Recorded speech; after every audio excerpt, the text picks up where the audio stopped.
E começamos com o nosso primeiro bloco aqui no Cine Destilado. Vamos entrevistar o diretor André Félix sobre seu filme documentário Diante dos Meus Olhos, sobre a banda Os Mamíferos, Cine Destilado aqui na Rádio Geek, toda segunda-feira às 17 horas. O André tá na linha, Pazotto? Eu sim. Fala, André, tudo bem? Tudo certo. Boa tarde, como vai? Boa tarde para você, para os ouvintes aí. Obrigado pelo convite. Imagina, obrigado por estar no programa. A sinopse do filme Diante dos Meus Olhos é 45 anos após a dissolução da banda Os Mamíferos, Marco Antônio Afonso e Mário Rui vivem um cotidiano simples. Em meio às luzes da cidade, recordam suas glórias e fracassos e ajudam a recuperar um fragmento fundamental da música popular brasileira. André Félix, eu assisti o seu filme. Conta pra mim, como é que você ficou sabendo da banda Os Mamíferos? Eu fiquei sabendo em dois momentos. O primeiro momento foi com um professor, ex-professor meu. A gente foi se encontrar e ele me contou que ele estava escrevendo um livro sobre a contracultura capixaba dos anos 70. E culminava com o Guarapastoque, o Festival de Guarapari de 71. Primeiro festival de cultura hippie do Brasil, logo depois do Woodstock. E depois eu fiquei sabendo, depois de um tempo, passou isso e tal, ele escreveu o livro, livro chamado Os Mamíferos, Crônicas de uma Banda Insular, que saiu junto com o filme, é do mesmo projeto. E depois de um tempo eu fui a um show do Aurora Gordon, que é uma banda formada inicialmente pelos filhos dos caras, e eles gravavam, tocavam as músicas que não tiveram gravação. Entendi, você tá e falando... logo depois o Murilo Abreu, que é o produtor, me convidou pro projeto. Você tá falando do projeto Aurora Gordon, é isso?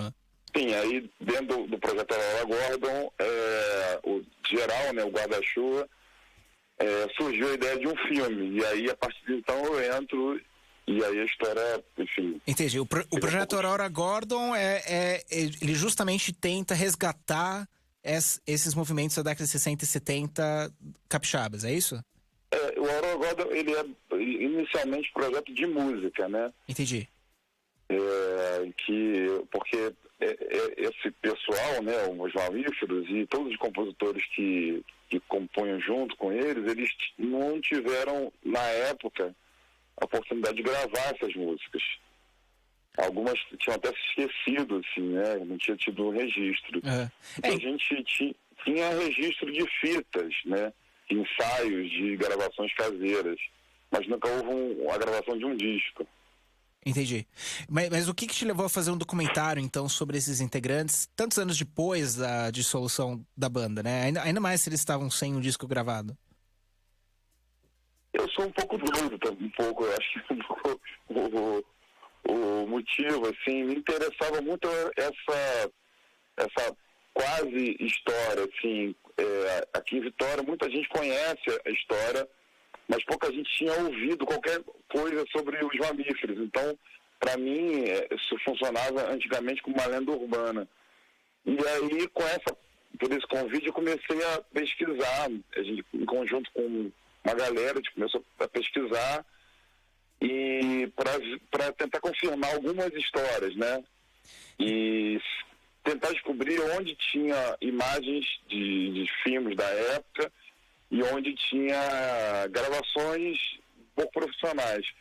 E a gente foi se deparando com uma escassez de material, que é um pouco uma tônica, até do país mesmo, né? Sobre a sua própria memória. E ao lidar com isso, eu comecei a lidar com uma sensação, uma angústia desse pessoal passar e não ter um registro, né? Então meio que o filme começou por isso, assim, a vontade de transformar, de colocar em imagem diante dos nossos olhos essa história. Entendi, era a melhor banda de todos os tempos, do qual nunca ninguém tinha ouvido falar, e você ficou sabendo pelo projeto Aurora Gordon e decidiu tentar fazer algum tipo de material audiovisual para resgatar essa memória. Isso. Entendi. Isso. O filme, ele abre com uma plateia jovem, né? Aliás, abre não, né? Tem algumas cenas antes, mas aí tem uma plateia jovem assistindo ao show, né? E tem alguns arquivos musicais meio desafinados, né? Você vê... eu achei tão peculiar essas cenas. Você pode me explicar, me ajudar um pouco a entender o que se refere a isso? tentando não dar muito spoiler, eu acho que uma coisa muito forte no encontro com eles é tentar entender a força desse sonho.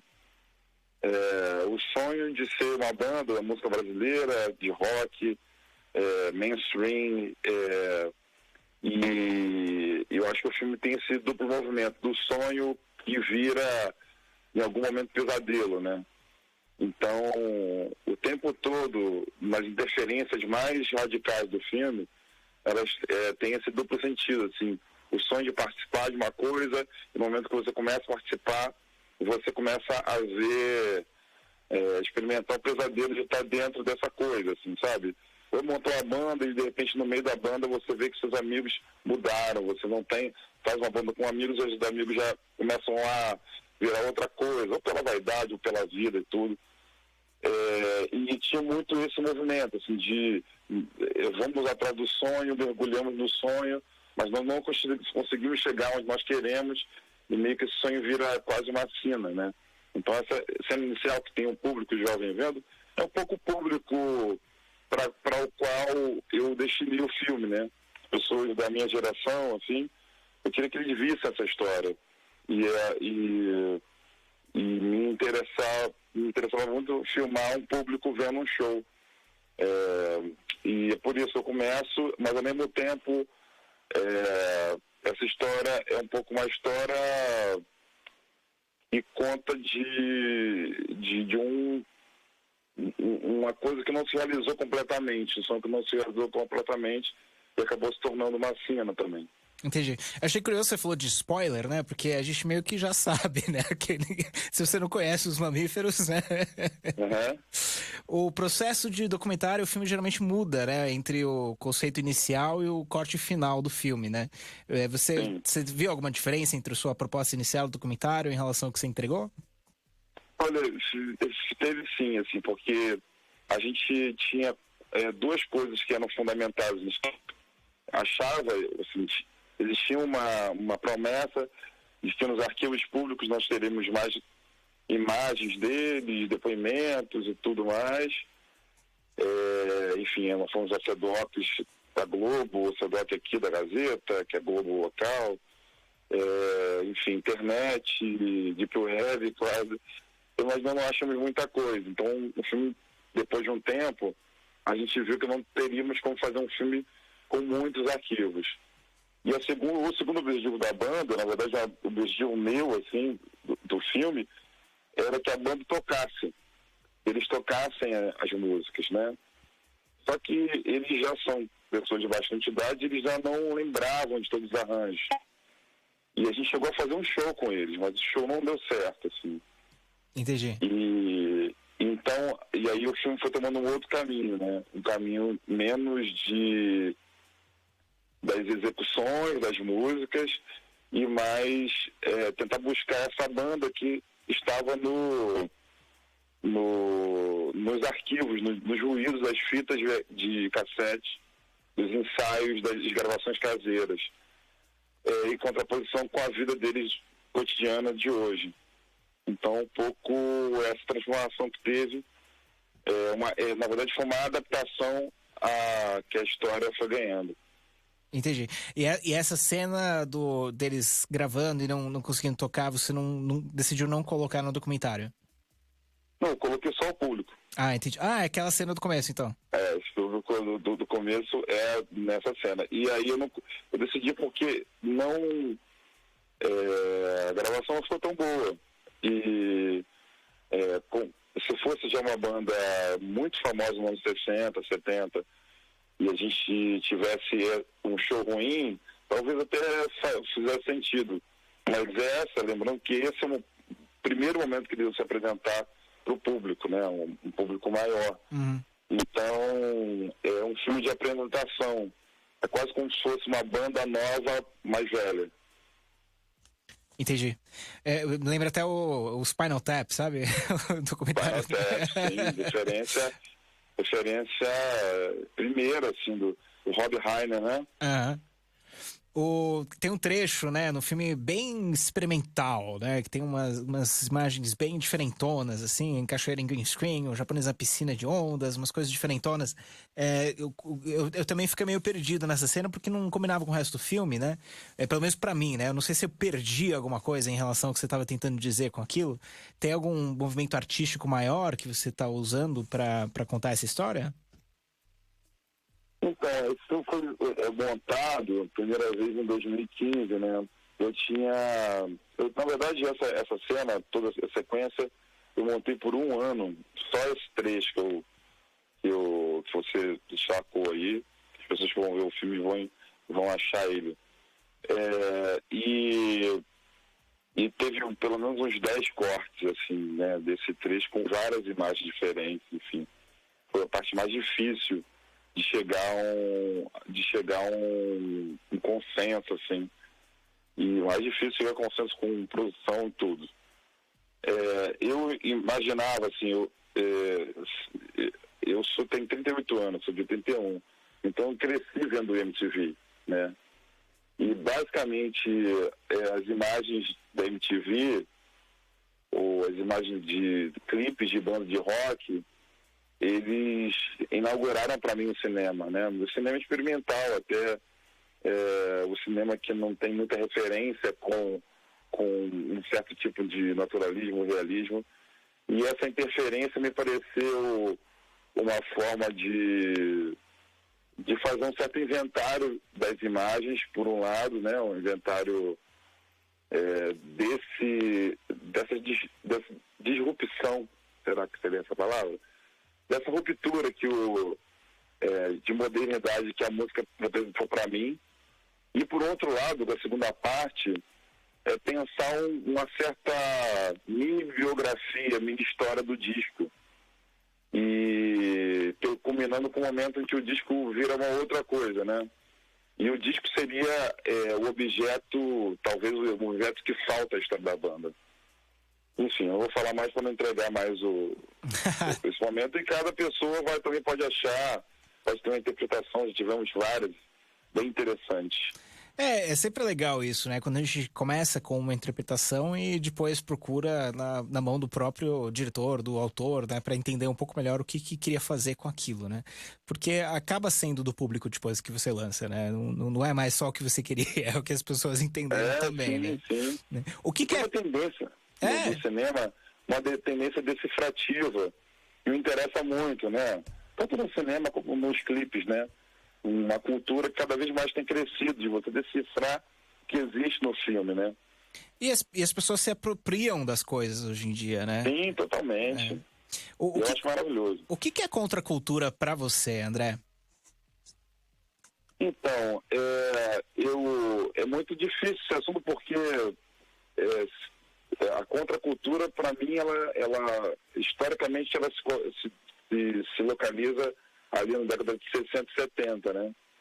Quando existia uma cultura mainstream, clássica, bem pavimentada, que tinha rebatimentos na vida social, na vida familiar, na vida religiosa. Eu acho que a contracultura naquele momento veio para desestabilizar e se contrapor a essa chamada grande cultura, ou alta cultura. Depois disso, assim, depois dos anos 80, em que a coisa fica... em que os hippies viram yuppies, né? Viram executivos de Wall Street, né? E as bandas de rock meio que... E a música pop entra também nesse lugar aí, meio turvo. Eu acho que a contracultura se complexifica e vira uma outra coisa, meio que se fragmenta. E esse movimento de contracultura macro, né? Que a gente vai colocar aí as grandes bandas de rock, movimento negro, e aí até chegar aos anos 80 no movimento gay de Nova York, ele meio que se pulveriza e vira um movimento micro. Então, eu entendo a contracultura mais como uma micropolítica hoje, mais do que como um grande movimento se contrapondo a um inimigo, né? Eu acho que o inimigo hoje está mais difícil de descobrir quem é. Até tá tudo mais complexo do que na década de 60, né? Com certeza. Tem um filme bem interessante que estreia essa semana também, que é Ainda Temos a Imensidão da Noite, do Gustavo Galvão. Também é sobre música. Não conheço. Ele usou músicos como atores, em vez de atores músicos.